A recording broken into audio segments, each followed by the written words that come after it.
why did housing get so unaffordable for American citizens? Two big problems. Number one, I already talked about, interest rates were too high.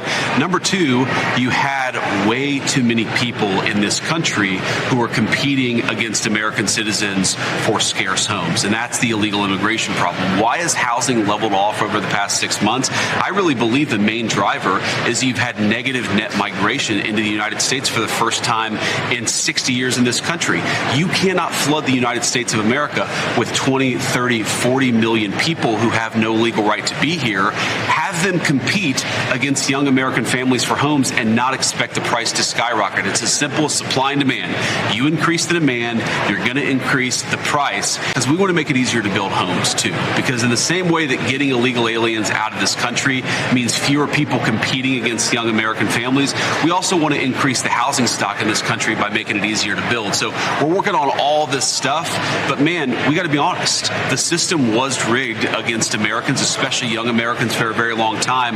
We're making progress to unrig it, but it's going to take some time. The President and Secretary Kennedy are committed to restoring trust and transparency and credibility to the CDC by ensuring their leadership and their decisions are more public-facing, more accountable, strengthening our public health system, and restoring it to its core mission of protecting Americans from communicable diseases, investing in innovation to prevent, detect, and respond to future threats. That's the mission of the CDC, and we're going to make sure that folks that are in positions of leadership there are aligned with that mission. Representative Van Orden will tell you this, but if you didn't know, that it turned out that we didn't get a single Democrat vote for cutting taxes on tips, cutting taxes on overtime, or increasing the child tax credit. Not a single Democrat in the House or the Senate could actually deign to vote for giving you more of your hard-earned money.